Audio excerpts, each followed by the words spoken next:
Assalamualaikum warahmatullahi wabarakatuh. Halo Sobat Ekonom, bertemu lagi bersama kami kelompok 6 yang pada video kali ini akan membahas mengenai penyediaan jasa publik. Sebelumnya, perkenalkan kami kelompok 6 yang beranggotakan Yuniar Taris Wijayanti dengan akhiran NIM 009, Resti Nurhasana dengan akhiran NIM 012, saya sendiri Nurul Saputri Laksana dengan akhiran NIM 016, Sari Kusumawati dengan akhiran NIM 019, dan Sukmanudin dengan akhiran NIM 020. Baik, langsung saja kita lanjut ke materinya. Jadi pada video kali ini akan membahas mengenai materi penyediaan jasa publik. Nah, pengertian dari penyediaan jasa publik adalah penyediaan jasa publik dari instansi pemerintah yang sebagian atau seluruh dananya bersumber dari APBN ataupun APBD yang mendapat pelimpahan tugas untuk menyelenggarakan pelayanan publik atau public service obligation. Tujuan utama dari negara dalam menyediakan jasa publik yaitu untuk mengatasi permasalahan tertentu, kegiatan tertentu, atau mencapai tujuan tertentu yang berkaitan dengan kepentingan dan manfaat orang banyak. Dalam Undang-Undang Nomor 25 Tahun 2009 tentang pelayanan publik menimbang yang pertama, penyelenggaraan pelayanan publik, yang selanjutnya disebut penyelenggara adalah setiap institusi penyelenggara negara, korporasi, lembaga independen yang dibentuk berdasarkan undang-undang untuk kegiatan pelayanan publik dan badan hukum lain yang dibentuk semata-mata untuk kegiatan pelayanan publik. Yang kedua, pelaksana pelayanan publik yang selanjutnya disebut pelaksana adalah pejabat, pegawai, petugas, dan setiap orang yang bekerja di dalam organisasi penyelenggara yang bertugas melaksanakan tindakan atau serangkaian tindakan pelayanan publik. Yang ketiga, masyarakat adalah seluruh pihak, baik warga negara maupun penduduk, sebagai orang perorangan, kelompok maupun badan hukum yang berkedudukan sebagai penerima manfaat pelayanan publik baik secara langsung maupun non-langsung. Penyediaan atas jasa publik meliputi yang pertama, penyediaan jasa publik oleh instansi pemerintah yang sebagian atau seluruh dananya bersumber dari APBD. Misalnya pelayanan kesehatan, penyediaan panti sosial untuk masyarakat, dan pelayanan keamanan. Yang kedua, penyediaan jasa publik oleh suatu badan usaha yang modal pendiriannya bersumber dari kekayaan negara dan atau kekayaan daerah yang dipisahkan. Sebagai contoh, transportasi angkutan yang dilakukan oleh PT Garuda Indonesia, PT Merpati Airliners, PT KAI, dan PT Damri. Yang ketiga, penyediaan jasa publik yang pembiayaannya tidak bersumber dari APBN atau APBD ataupun badan usaha yang modal pendiriannya sebagian atau seluruhnya bersumber dari kekayaan negara ataupun daerah yang dipisahkan. Akan tetapi, ketersediaannya menjadi misi negara yang ditetapkan dalam peraturan perundang-undangan. Macam-macam jasa publik. Yang pertama, pelayanan jasa transportasi dan angkutan umum. Yang kedua, pelayanan jasa kesehatan. Yang ketiga, pelayanan jasa pendidikan. Yang keempat, pelayanan jasa tempat tinggal layak atau panti sosial. Dan yang kelima, pelayanan jasa keamanan.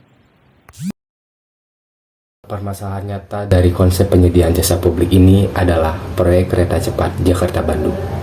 Kereta cepat Jakarta-Bandung merupakan pembangunan transportasi massal dan berguna untuk memberikan pelayanan kepada masyarakat melalui berbagai kemudahan seperti penggunaan teknologi kereta api super canggih berkecepatan tinggi, kenyamanan, dan tidak lupa memberikan aspek terpenting yaitu keselamatan dan keamanan. Kehadiran kereta cepat Jakarta-Bandung akan membawa banyak manfaat bagi masyarakat dan pemerintah. Antara lain, yang pertama, tersedianya alternatif moda transportasi massal yang lebih efisien dan modern. 2. Perbaikan kinerja sistem jaringan transportasi. Ketiga, berkurangnya kemacetan, emisi penggunaan bahan bakar, dan penghematan waktu perjalanan.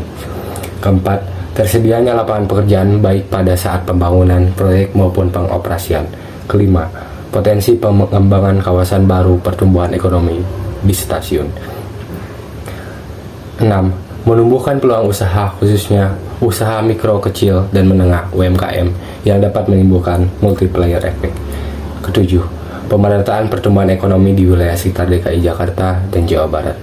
Kedelapan, potensi penerimaan negara baik langsung maupun tidak langsung. Kereta cepat Jakarta-Bandung dibangun oleh PT Kereta Cepat Indonesia Cina atau KCIC yang didirikan pada Oktober tahun 2015, merupakan perusahaan patungan antara konsorsium Badan Usaha Milik Negara Indonesia melalui PT Pilar Sinergi BUMN (PSBI) dan konsorsium perusahaan kereta api Cina melalui Beijing Yawan HSR dengan skema Indonesia Business to Business atau B2B di sektor transportasi umum. Proyek kereta cepat Jakarta-Bandung tengah menjadi perbincangan publik. Beberapa masalah menerpa mega proyek kerja sama antara Indonesia dan Cina tersebut. Yang pertama, Deputi Bidang Koordinasi Pengembangan Wilayah dan Tata Ruang Kemenko Perekonomian Wahyu Utomo mengungkapkan ada masalah terkait cost overrun atau pembengkakan biaya dalam proyek tersebut. Diperkirakan cost overrun sebesar 1.176 miliar US dollar atau setara dengan 16,8 triliun. Masih akan dilakukan pembahasan untuk memastikan jika memang pemerintah turut menanggung beban resiko cost overrun, maka sesuai dengan ketentuan berlaku. Kedua, Jokowi ingkar janji pakai APBN. Presiden Joko Widodo dalam berbagai kesempatan bolak-balik menekankan pembangunan kereta cepat Jakarta-Bandung tak sepeser pun menggunakan APBN atau uang rakyat, sebab pembangunannya akan menggunakan dana konsorsium antara CBD dan BUMN. Ternyata pada tahun 2022 pemerintah mengalokasikan anggaran sebesar 4,1 triliun melalui penyertaan modal negara atau PMN kepada PT Kereta Api Indonesia Persero untuk pembangunan KCJB. Dengan kebijakan ini, maka Presiden Jokowi mengingkari janjinya dan pada akhirnya menggunakan uang rakyat untuk membangun proyek ini. Ketiga, operasi mundur. Pembangunan kereta cepat Jakarta-Bandung yang berlangsung sejak 2016 ini awalnya ditargetkan bisa selesai dan dioperasikan pada tahun 2019. Namun, rencana ini mundur dan diperkirakan baru rampung pada 2023 nanti. Mundurnya operasi kereta cepat ini disebabkan pemerintah pada tahun 2020 menghentikan seluruh pembangunan proyek dan fokus pada penanganan COVID-19. Kasus harian COVID-19 kembali melonjak berdasarkan data yang dihimpun dari Kementerian Kesehatan per hari ini. Kasus kematian di tanah Menteri Koordinator Bidang Kemaritiman dan Investasi Luhut Binsar Panjaitan mengatakan, pembengkakan biaya pada proyek kereta cepat Jakarta-Bandung belum diputuskan akan ditanggung APBN atau tidak. Pasalnya, hal itu masih menjadi pembahasan di internal pemerintah. Menurut Luhut, hingga kini proyek KCJB masih bersifat bisnis to bisnis antara perusahaan konsorsium Indonesia dengan Cina.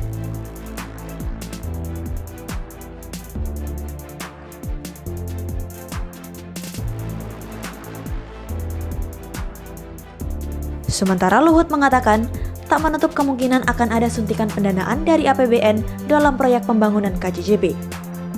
Proyek kereta cepat ini sudah dimulai sejak tahun 2016. Sebelumnya KCJB ditargetkan rampung pada 2019. Namun, beberapa hambatan membuat targetnya mundur ke 2023. Awalnya proyek ini direncanakan memakan biaya 6,7 miliar dolar Amerika Serikat atau sekitar 86,5 triliun rupiah. Namun perhitungan terakhir diperkirakan menjadi sekitar 8 miliar dolar Amerika Serikat. Biaya pembangunan itu pun membengkak 1,9 miliar dolar Amerika Serikat atau sekitar 27,9 triliun rupiah. Selanjutnya yaitu analisis yang berkaitan dengan penyediaan jasa publik pada kereta cepat Jakarta-Bandung. Seperti yang telah ada dalam berita tersebut, dijelaskan bahwa kereta cepat Jakarta-Bandung memerlukan biaya yang tidak sedikit dan memiliki proses yang lama.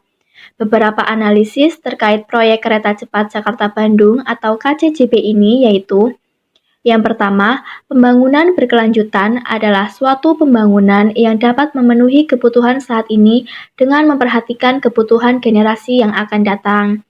Proses pembangunan sudah seharusnya bertumpu pada 3 faktor, yaitu sumber daya alam, kualitas lingkungan, dan faktor populasi. Nah, apakah KCJB ini memperhatikan analisis dampak lingkungan atau AMDAL yang baik dalam prosesnya? Berbicara mengenai trace yang dilewati oleh kereta cepat, salah satunya adalah kawasan perkebunan Walini yang merupakan daerah resapan air. Banyak bukti-bukti dari bermasalahnya proyek ini yang dikarenakan cacat hukum. Yang pertama, menyebabkan pipa bahan bakar minyak PT Pertamina terbakar hingga menewaskan 1 orang. Yang kedua, terjadi banjir di underpass di Kabupaten Bandung Barat dikarenakan mereka yang tidak membuat saluran air pengalih dan menyebabkan sedimentasi tanah. Ada juga kejadian lain seperti gangguan peledakan di Gunung Bohong Cimahi. Hal-hal seperti itu yang tidak tertulis dalam AMDAL. Kontraktor memiliki komitmen untuk memakai bor, tetapi justru memakai peledak. Di Kota Bandung juga terjadi sumbatan saluran-saluran air drainase oleh tanah urukan proyek tersebut sehingga menghasilkan sumbatan dan mengganggu warga sekitar. Analisis yang kedua yaitu proyek ini adalah hanya sebagai gagasan mercusuar untuk memperlihatkan kepada dunia bahwa Indonesia sudah menuju negara yang maju. Padahal dalam kenyataannya masih banyak hal-hal yang harus menjadi prioritas utama daripada mengerjakan proyek yang menelan dana hingga 80 triliun ini. Pemerintah berpendapat bahwa ini adalah pengadaan transportasi publik guna mengurai kemacetan di salah satu rute paling sibuk di Indonesia.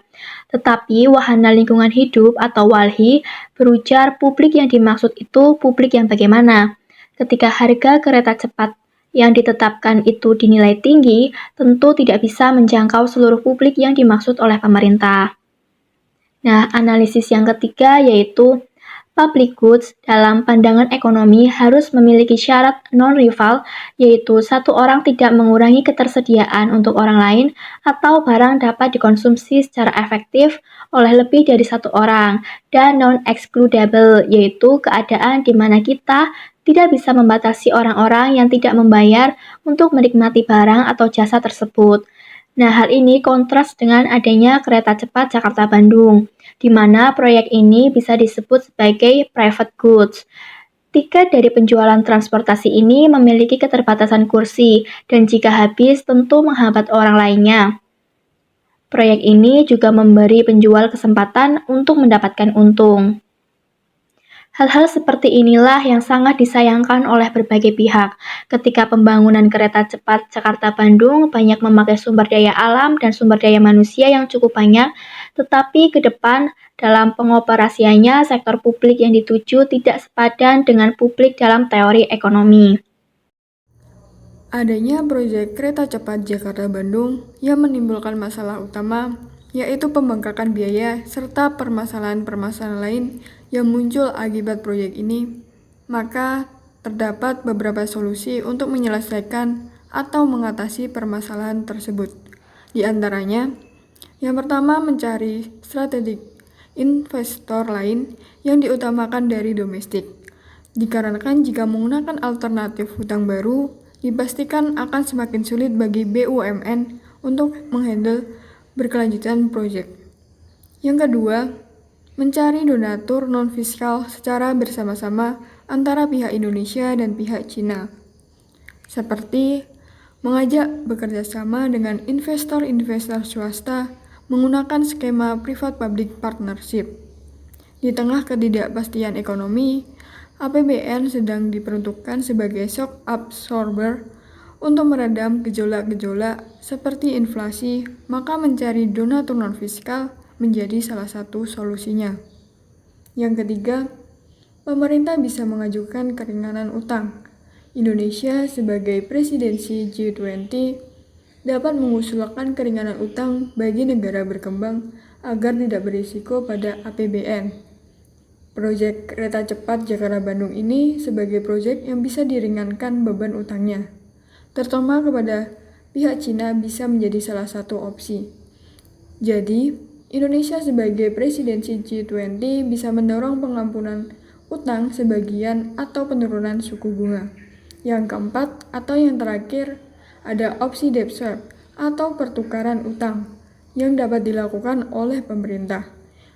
Pertukaran utang, kalaupun harus ditanggung Indonesia, tapi secara pokok utang kepada Cina itu bisa dikurangi. Pada intinya, cost overrun. Jangan sampai menjadi beban baru antara pihak Indonesia dan Cina. Ini beban bersama antara pihak tersebut. Terima kasih kepada rekan-rekan kelompok 6 atas penjelasannya. Semoga video ini dapat bermanfaat bagi kita, dan apabila para penikmat YouTube menyukai konten yang kami buat, jangan lupa untuk memberi like dan bisa di-share ke teman-teman sekalian. Kami dari kelompok 6 mengucapkan terima kasih dan memohon maaf bila masih terdapat kekurangan dalam penyajian konten video kami. Sekian dari kami. Wassalamualaikum warahmatullahi wabarakatuh.